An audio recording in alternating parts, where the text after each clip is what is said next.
To turn on the arcade machine, you just come down here and press this little button. The arcade machine will start up. In the front of it, it has the coins that are lit up, the coin displays, as well as a couple of these buttons, which we'll use for reset here in a second. So now it's starting up the front end.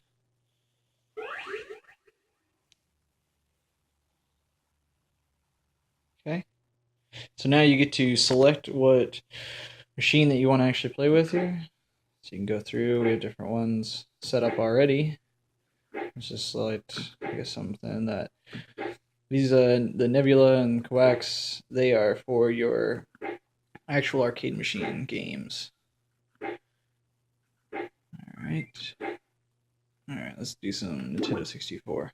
And we have it set up right now that it should, show you a preview of whatever game you want to play. If it doesn't have a preview, then it's not going to be one of the ones that's playable on here. So we could just jump into, let's see here, what should we play?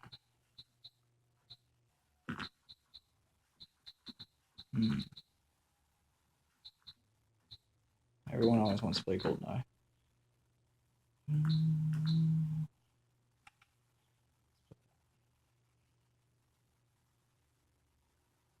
So it starts up the game. You just skip through everything.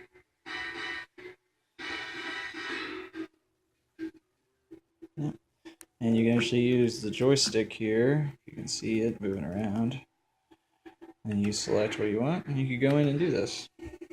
Alright, so the colored button here in the front, this is the one that's going to take us back to the front end.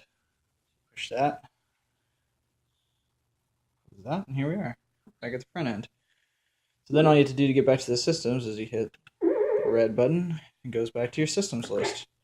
Or you can select something else. Super Nintendo, we've got Lock On up right now. So if we wanted to play that, we can just select that. Shows the emulator started up. There we are.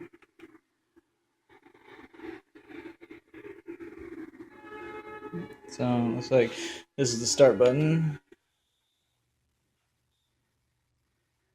Now all these buttons you can set up any way you want to do whatever you want with them. So that's easy enough to do.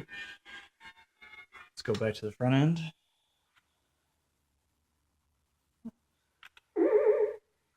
Yep, so you can play a lot of different games, thousands of games here.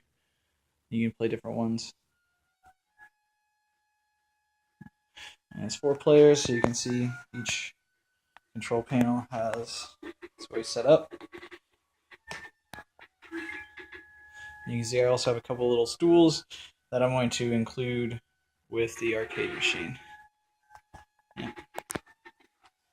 I'm also going to include, I got a keyboard and a mouse set up back here, but they're wireless, and that will help you if you ever need to set up a different controller configuration. You can just use the keyboard and mouse and just set it up. Back. Yep. So you can always add and delete different systems or whatever emulators you have.